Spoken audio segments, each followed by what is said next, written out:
Friends, आपका बहुत बहुत स्वागत है ब्लाउज कोर्स के 13 पार्ट में। आज के हमारे वीडियो का टॉपिक है डीप नेक। जैसा कि आपने थंबनेल में पढ़ ही लिया होगा और ये बात 100% सही है। कोई भी टेक्निक से आप कटिंग करोगे तब भी आपका शोल्डर गिरेगा अगर आपको बॉडी स्ट्रक्चर का नॉलेज नहीं है तो। इस कोर्स में शुरुआत से ही मैं बॉडी स्ट्रक्चर को हाईलाइट इसीलिए कर रहा हूँ क्योंकि बॉडी स्ट्रक्चर का नॉलेज आपको होना बहुत ज़रूरी है। फ्रेंड्स, अब आहिस्ता आहिस्ता आपको सेल्फ डिपेंडेंट बनना पड़ेगा। इसके लिए दो चीज़ें आप में होनी चाहिए, एक तो कॉन्फिडेंट और दूसरा ऑब्जर्वेशन। इस कोर्स के माध्यम से मैंने आपको इतना नॉलेज दिया हो कि आपके अंदर इतना कॉन्फिडेंट तो आ ही गया होगा जितना आप में होना चाहिए। ठीक है, अभी डीप नेक का ब्लाउज आप बना रहे हो तो आपको मेजरमेंट लेने से पहले बॉडी स्ट्रक्चर को समझना होता है, उसका ऑब्जर्वेशन आपको करना होता है। तो फ्रेंड्स, बॉडी स्ट्रक्चर में किन किन बातों का ध्यान रखना है वो पार्ट 3 में मैं बता चुका हूँ। ठीक है, अभी आज का हमारा वीडियो डीप नेक का है। तो डीप नेक में फ्रेंड्स दो मेजरमेंट एक्यूरेट होना, परफेक्ट होना बहुत ज़रूरी है। ठीक है, वैसे तो सारे मेजरमेंट आपके परफेक्ट होने ही चाहिए, मगर ये दो मेजरमेंट डीप नेक के लिए कंपलसरी होना चाहिए क्योंकि इसकी वजह से भी शोल्डर गिरता है। ये मैं आपको इस वीडियो में दिखाऊंगा। ठीक है, तो सबसे पहला मेजरमेंट है एक्रॉस फ्रंट का और एक्रॉस बैक का।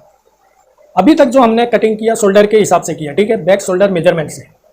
अगर आपको परफेक्शन चाहिए डीप नेक में, अगर आप चाहते हो कि शोल्डर नहीं गिरे, तो इसके लिए आपको एक्रॉस फ्रंट का मेजरमेंट चाहिए। ठीक है, एक्रॉस फ्रंट इस तरह से फ्रेंड्स नापा जाता है। ठीक है, ये जो शोल्डर का मिड पार्ट होता है, तो ये पार्ट का आपको मेजरमेंट लेना है। ठीक है, इधर से लेके इधर तक।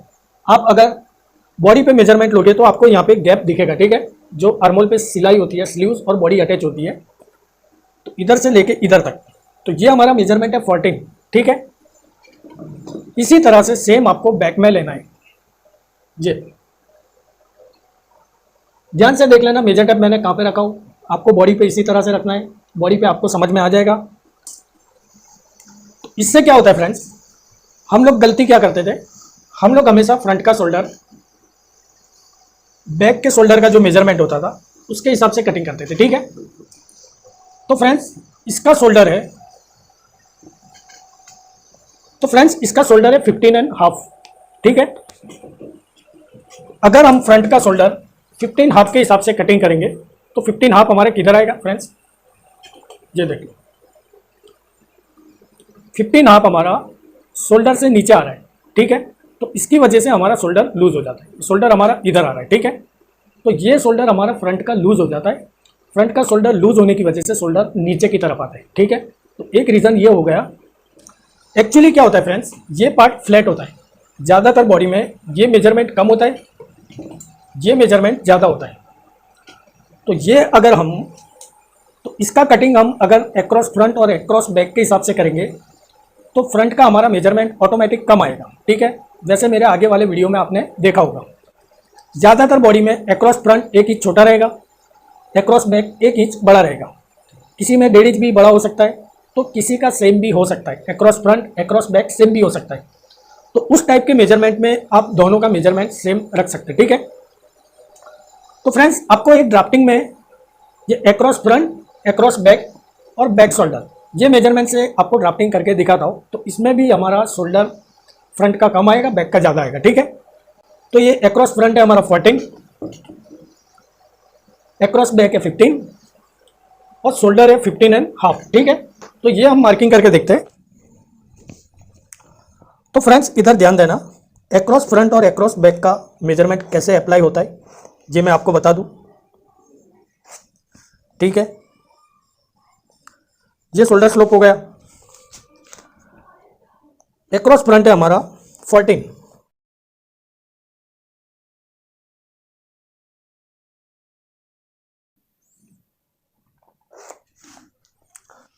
अभी इसमें हम आर्मोल का जो लेंथ निकालते हैं तो टेक्निक आपको मालूम ही होगा। ठीक है, इधर अपर चेस्ट का मेजरमेंट अप्लाई करते हैं, 3-4 इंच माइनस करते हैं, फिर ये जो मेजरमेंट हमको मिलता है शोल्डर स्लोप जहाँ से आर्मोल शुरू होता है वहाँ पे रखते हैं और आर्मोल के हाफ पे मार्किंग लगाते हैं। ठीक है, तो ये हमारा आर्मोल का मार्किंग हो गया। ठीक है, इसके सेंटर में मार्किंग लगाएंगे। ये हमने शोल्डर के हिसाब से नहीं है, एक्रॉस फ्रंट के हिसाब से मार्किंग लगाई। ठीक है, अभी तक हमने शोल्डर के हिसाब से मार्किंग लगाया था। हाफ इंच इधर एक्स्ट्रा मार्किंग लगाएंगे, नेक लाइन का मार्किंग लगाएंगे,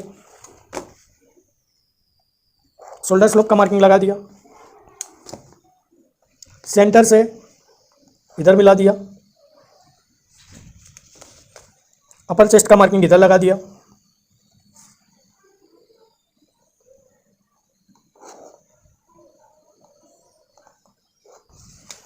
ठीक है फ्रेंड्स, तो अभी हमारा बैक का शोल्डर कितना है 15.5, तो ये हमारा आ रहा है 14.5। ठीक है, फ्रंट का आ रहा है 14.5। अगर बैक का हम अप्लाई करेंगे तो बैक का शोल्डर हमारा इधर आएगा। बैक जब कटिंग करेंगे तो हमारी इधर से कटिंग होगी और इधर अक्रॉस बैक का मेजरमेंट अप्लाई होगा जो है 15। ठीक है, 15 का हाफ होता है 7.5।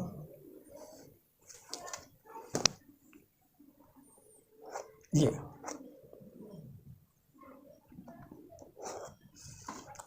तो फ्रेंड्स इस तरह से अगर अक्रॉस फ्रंट और अक्रॉस बैक का मेजरमेंट अप्लाई करेंगे तो ये जो हमारा मेजरमेंट हमको परफेक्ट मिलेगा।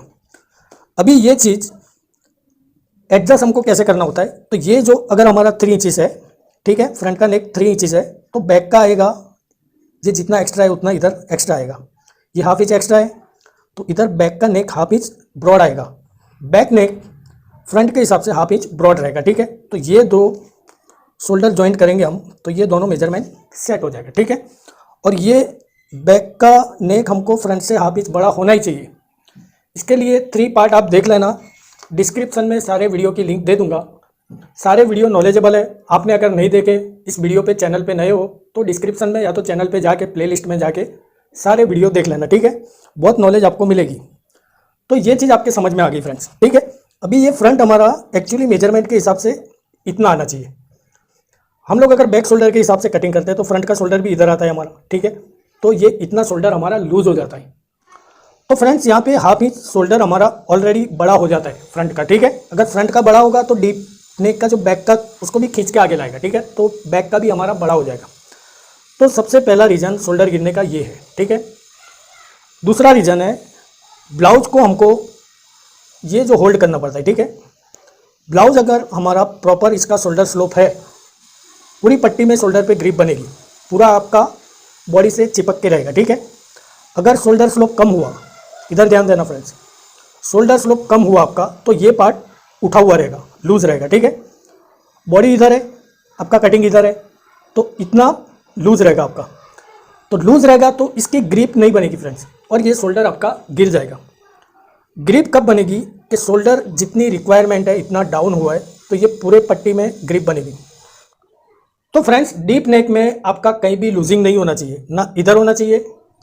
अपर चेस्ट का और फुल बस्ट का डिपेंड करता है कि आपका नेक कितना डीप है। डीप नेक को लेके मुझे हमेशा एक सवाल पूछा गया है, कौन सी साइज में कितना शोल्डर कम करना है। ठीक है, क्योंकि हम लोग इधर से शोल्डर कम करते हैं, तो ये जो कम होता है वो साइज का इससे कोई लेना देना नहीं है। तो ये शोल्डर कितना कम होना चाहिए, क्यों कम होना चाहिए, आज के वीडियो में आपको पता चल जाएगा। ठीक है,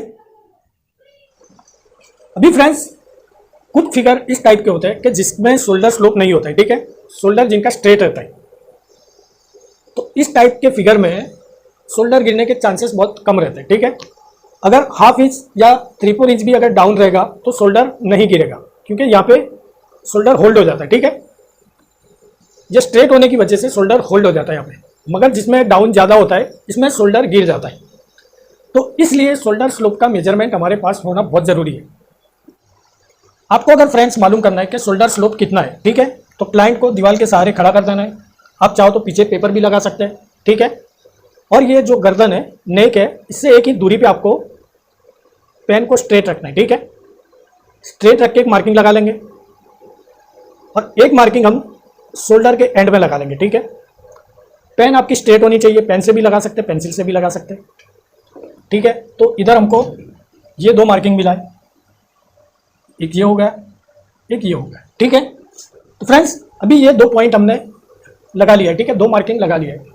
तो इस टाइप का आपके पास स्केल होना चाहिए, स्टेशनरी की शॉप पे मिल जाता है। ठीक है, ये नीचे वाले मार्किंग पे हम ये वाला पार्ट रखेंगे ऐसे, और ये वाले मार्किंग पे हम ये वाला पार्ट रखेंगे। ठीक है, इस तरह से रख देना है, दोनों को मिला देना है, फिर ये हमको मेजरमेंट कर लेना है।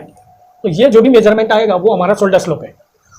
अगर आपके पास वो स्केल नहीं है तो नोटबुक से कोई आप ऐसे स्क्वायर वाला पेपर लेके भी आप इस तरह से नाप सकते हैं, ठीक है। इधर आपको ये मिला देना है और इधर ये पॉइंट मिला देना है, ठीक है, इस तरह से रख के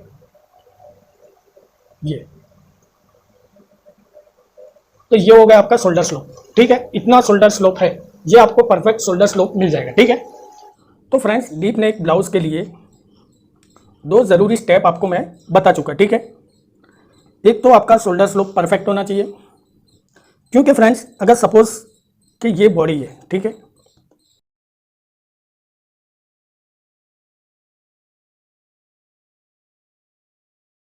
अभी इसका जो शोल्डर स्लोप जितना है उतना हमने अगर रखा है, तो ये जब हमारा जॉइंट होता है फ्रेंड्स, तो ये बॉडी से चिपक के रहता है, ठीक है।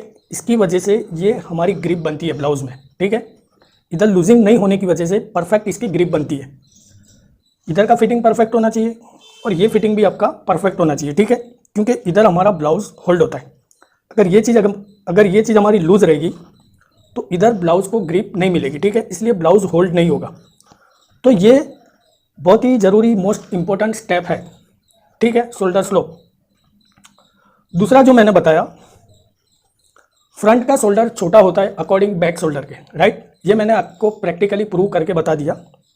हमने जो डमी पे मेजरमेंट लिया था उसका अक्रॉस फ्रंट 14 था, बैक 15 था। तो इसमें बैक हमारा 1 इंच 1 इंच ज़्यादा था, ठीक है। तो 1 इंच ज़्यादा था, इसलिए फ्रंट का शोल्डर हमारा ½ इंच छोटा आया था, ठीक है, ½ इंच कम आया था। अगर हम बैक शोल्डर के हिसाब से कटिंग करते तो फ्रंट का शोल्डर हमारा ½ इंच बढ़ जाता है। अगर सपोज किसी का अक्रॉस बैक फ्रंट से 2 इंच ज़्यादा है, तो अगर आप बैक शोल्डर के हिसाब से कटिंग करोगे तो फ्रंट का शोल्डर आपका 1 इंच लूज हो जाएगा, 1 इंच लूज हो जाएगा। आपको फ्रेंड्स क्या करना है, 8-10 फिगर पे अक्रॉस फ्रंट अक्रॉस बैक का मेजरमेंट लेके देखना है। आपको पता चल जाएगा दोनों मेजरमेंट डिफरेंट आएगा, बैक का बड़ा आएगा, फ्रंट का कम आएगा। तो सबसे बड़ी मिस्टेक हमारी ये है कटिंग में, ठीक है। तो उसका सही तरीका आपको बता दिया। अगर 2 इंच समझो कि बैक बड़ा है तो फ्रंट का शोल्डर 1 इंच लूज हो जाएगा, ठीक है। तो शोल्डर स्ट्रेट भी अगर होगा, जिसमें शोल्डर गिरने के चांसेस नहीं होते, उसका भी ऑलरेडी आपकी कटिंग की वजह से, गलत कटिंग की वजह से 1 इंच शोल्डर लूज हो जाएगा, 1 इंच शोल्डर गिर जाएगा, ठीक है। तो ये हो गया दूसरा स्टेप। मैंने जैसे आपको बोला, 8-10 लोग आपके फैमिली मेम्बर्स या आपके फ्रेंड सर्कल में जो है, इनका across front across back measure करके देखना है आपको, तो आपको इसका आइडिया मिल जाएगा, ठीक है। किसी किसी केस में across front across back same भी होता है, ठीक है। तो उस केस में फ्रंट और बैक का शोल्डर सेम आता है।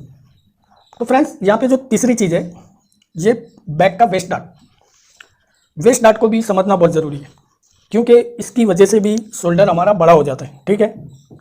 अगर हम ज़्यादा डीप नेक बना रहे, डार्ट के आजू बाजू से अगर नेक हमारा जा रहा है, तो ये जब डार्ट बंद होता है, ठीक है, क्योंकि ये पार्ट हमारा कट हो जाता है, इसकी वजह से हमारा शोल्डर बढ़ जाता है, ठीक है।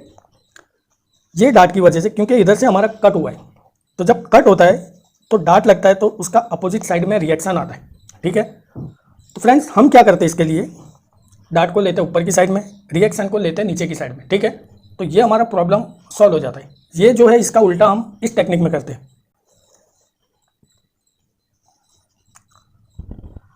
अभी इधर एक सवाल बनता है कि ये पेपर है, ठीक है, ब्लाउज हमारा फैब्रिक पे बनता है। पेपर की और फैब्रिक की प्रॉपर्टीज डिफरेंट होती है, मगर फ्रेंड्स इसमें क्या हो सकता है, मैं आपको, ये हमारी ग्रेन लाइन है, ठीक है, ये सेंटर बैक हमारा स्ट्रेट आता है, ठीक है, सेंटर बैक की हमारी ग्रेन लाइन स्ट्रेट है, ठीक है। तो ये पार्ट जब हमारा स्ट्रेट रहता है, तो अभी ये सपोज कि हमारी बॉडी है, तो बॉडी पर हम समझने के लिए इसके हिसाब से अगर इधर लाइन लगाते हैं, ठीक है, सेम डिस्टेंस पे,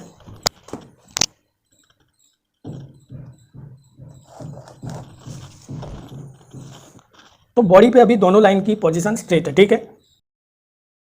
ये डार्ट अगर हम लगाते हैं तो ये लाइन हमारी क्रॉस हो जाती है, ठीक है। तो ये चाहे फैब्रिक हो, चाहे पेपर हो, ये लाइन हमारी क्रॉस नहीं होना चाहिए, ठीक है। ये लाइन भी स्ट्रेट ही रहना चाहिए हमारी। आई होप कि मैं आपको क्या बताना चाह रहा हूँ आपके समझ में आ रहा होगा, ठीक है फ्रेंड्स। तो इसलिए फ्रेंड्स हम डार्ट को ऊपर लगाते हैं, रिएक्शन को नीचे लेते हैं, ठीक है, तो हमारा प्रॉब्लम इसमें सॉल्व हो जाता है। अभी मैं आपको बता दूं फ्रेंड्स कि हमारे यहाँ डीप नेक की जो पुरानी कटिंग चलती है, वो कटिंग भी कुछ हद तक सही है, ठीक है, 80% 70% सही है। वो कटिंग में सिर्फ एक दो गलती की वजह से वो कटिंग गलत हो जाती है फ्रेंड्स।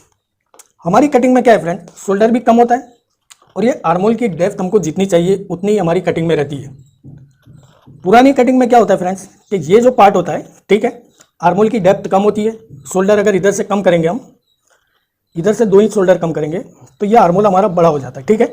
तो इसके लिए इसकी डेप्थ को, इसकी लेंथ को कम करना पड़ता है। तो ये जो स्टेप है पुरानी कटिंग का, वो स्टेप गलत है फ्रेंड्स। क्यों? क्योंकि यहाँ पे हमारे आर्मोल की लेंथ कम हो गई, ठीक है। इसकी वजह से साइड लेंथ हमारी बढ़ जाती है, जबकि साइड लेंथ होनी चाहिए कम, आर्मोल लेंथ ज़्यादा होनी चाहिए, ठीक है। उसमें भी अगर ये थिंकिंग है कि शोल्डर गिर के फिर अपनी पोजीशन पे जाता है, ठीक है। इधर अगर 6 इंच आर्मोल लेंथ की रिक्वायरमेंट है, ज़रूरत है बॉडी के हिसाब से, अगर आपका 5 इंचेज आ रहा है, ठीक है, तो ये इधर भी जाएगा जब भी ये 5 इंचेज ही रहने वाला है। तो इसकी वजह से क्या होता है फ्रेंड्स कि इधर जो है ना, तो इधर रिंकल्स आते हैं, इधर भी रिंकल्स आते हैं, क्योंकि ये जितनी लेंथ है उससे ज़्यादा लेंथ रहती है। इधर जितनी रिक्वायरमेंट है, जितनी ज़रूरत है आर्मोल लेंथ की, उससे कम होती है। तो इधर आर्मोल में झोल भी आता है, आर्मोल फंसा हुआ भी रहता है, टाइट भी लगता है, ठीक है। तो इसका रीज़न यही है। अगर पुरानी कटिंग से भी अगर हम कटिंग करते हैं तो आर्मोल की हमारी लेंथ, आर्मोल की जो पोजीशन बॉडी पे आ रही है वही होनी चाहिए, ठीक है। मैं जो कटिंग करता हूँ फ्रेंड्स उसमें कोई शोल्डर कम नहीं करता हूँ, ठीक है। जितना शोल्डर है उतना ही शोल्डर रखता हूँ, चाहे डीप नेक हो चाहे कॉलर नेक हो, शोल्डर हमारा नहीं गिरता है। शोल्डर सिर्फ एक ही केस में गिरता है, झूठ नहीं बोलूँगा मैं, हमारा भी शोल्डर किसी किसी केस में गिरता है। 100 में से कोई एक क्लाइंट ऐसा निकल जाता है कि जिसका शोल्डर स्लोप ज़्यादा ही होता है, तकरीबन 2 इंच या 2.5 इंच का शोल्डर स्लोप होता है। तो वैसे केस में फ्रेंड्स हमको भी बहुत तकलीफ होती है शोल्डर को रोकने में। तो उसको मालूम होता है कि हमारा शोल्डर रुकता नहीं है, गिर जाता है, तो हमको वो कम से कम चांस देता है। तो हम फ्रेंड्स उसका ट्राई करते हैं, किसी किसी केस में रुक जाता है, अगर नहीं रुकता है तो उसमें हम थोड़ा वैल्यू एडिशन भी करते हैं। तो इसके लिए हम क्या करते हैं फ्रेंड्स, किसी किसी क्लाइंट को इधर जो हमारा शोल्डर जॉइंट होता है, ठीक है, तो इधर एक लुप्पी लगाते हैं प्रेस बटन वाली। तो ये जो अंडर गारमेंट की स्ट्रिप होती है, अंडर गारमेंट की जो पट्टी होती है, इस लुप्पी के अंदर फंसा दी जाती है, ठीक है, और बटन लगा दिया जाता है। तो वही स्ट्रिप की वजह से कभी कभी ब्लाउज होल्ड हो जाता है, ठीक है। तो कभी कभी हमको ये भी करना पड़ता है। इससे भी अगर कंफर्टेबल नहीं लगता है, होल्ड नहीं होता है, तो फिर लास्ट हमारा ऑप्शन यही रहता है कि उसमें डोरी लगाना ही पड़ता है फ्रेंड्स।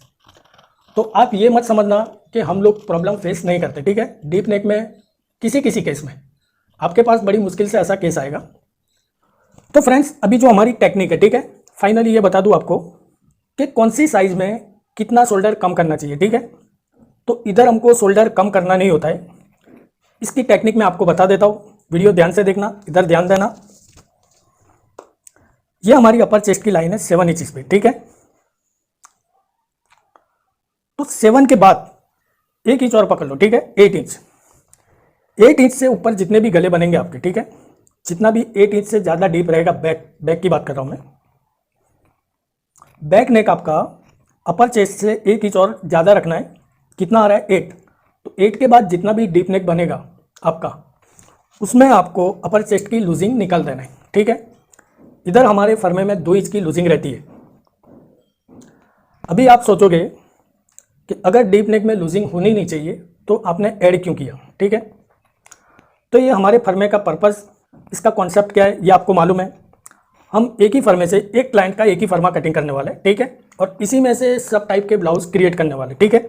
तो अगर कॉलर नेक और बोट नेक अगर हम ब्लाउज बना रहे हैं तो 2 इंच का लूजिंग हमको चाहिए, ठीक है।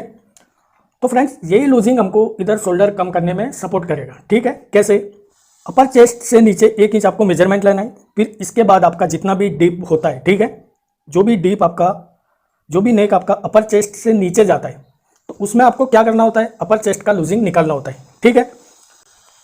तो इसमें हमारा लूजिंग कितना है फ्रेंड्स? 2 इंच का लूजिंग है, ठीक है, 2 इंच का लूजिंग है। ये हमारा अपर चेस्ट का एरिया है, ठीक है। 2 इंच को 4 से डिवाइड करेंगे तो हाफ आएगा। तो ये हमको हाफ इंच इधर से निकालेंगे, तो फ्रंट साइड में 1 इंच निकल जाएगा हमारा, 2 फ्रंट होता है, हाफ 1 इंच इधर निकल जाएगा, हाफ इंच हम बैक से निकालेंगे, ठीक है। तो ये टोटल हमारा 2 इंच लूजिंग निकल जाएगा। तो हमको इधर कितना कम करना है वो नहीं देखना है, इधर ये हाफ इंच पे मार्किंग लगाना है, जितना लूजिंग है हम इधर से निकालेंगे, ठीक है। इधर डार्ट पॉइंट पे मिला देना है हमको।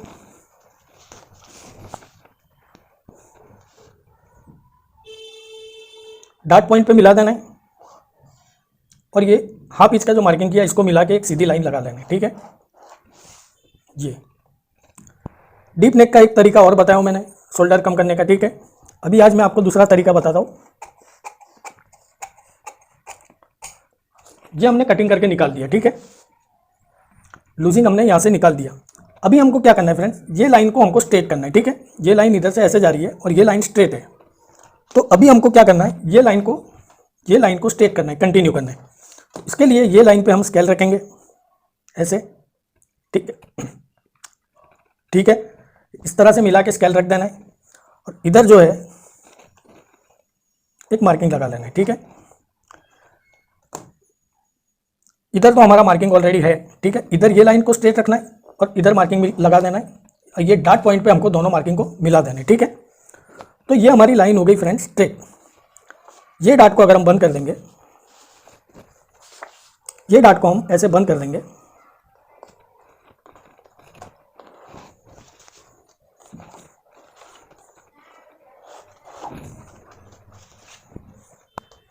तो फ्रेंड्स ये लाइन हमारी अब स्ट्रेट हो गई है, ठीक है। तो ये शोल्डर एकदम आसानी से कम हो गया, हमारा शोल्डर भी कम हो गया, ये हमारा लूजिंग भी निकल गया, ठीक है। इसी तरह से बैक में भी हमको करना है। बैक में एक मार्किंग लगाना है डाट का, ठीक है, क्योंकि हम डाट इधर लेने वाले हैं, इसका रिएक्शन इधर लेने वाले हैं। तो इधर भी जो जितना हम डाट लगाने वाले हैं वहीं पे स्केल रखना है, इधर ये लाइन को स्ट्रेट कर देना है, ठीक है। और ये हमारा अपर चेस्ट है, इधर से हाफ इंच निकालेंगे हम लूजिंग,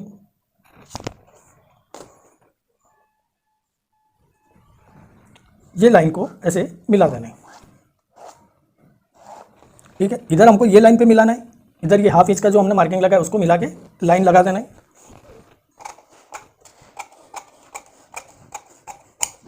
ये कट कर लिया हमने।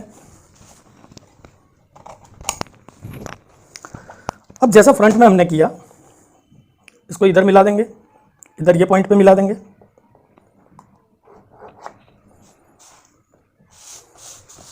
इधर कट लगा देंगे, ठीक है। और एक काम क्या करना है फ्रेंड्स, ये हमारा जो वेस्ट का मेजरमेंट था 32, ठीक है। तो ये जो डाट का हमने एक्स्ट्रा रखे थे यहाँ पे, तो ये जो डाट का हमने एक्स्ट्रा लिए थे इसको निकाल देने। अभी फ्रेंड्स इधर क्या होता है, ये आपका बस्ट लाइन है, ठीक है। तो बस्ट लाइन में भी आपका इधर इतना लूजिंग कम हो जाएगा, 3-4 इंच लूजिंग कम हो जाएगा बस्ट का भी आपका। किसी किसी केस में आपका क्या होगा कि किसी किसी केस में आपकी ये लाइन स्ट्रेट भी आ सकती है, वेस्ट अगर ज़्यादा कम है तो ये लाइन ऐसे क्रॉस भी आएगी, ठीक है। तो इसमें आपका बस्ट का लूजिंग कम हो जाएगा, तो इधर कोई प्रॉब्लम वाली बात नहीं है, ठीक है। इसको ये कट कर लिया, ठीक है, इधर हमने कट लगा दिया। ये डाट को आप ग्लू से भी बंद कर सकते हैं, डायरेक्ट भी लगा सकते हैं।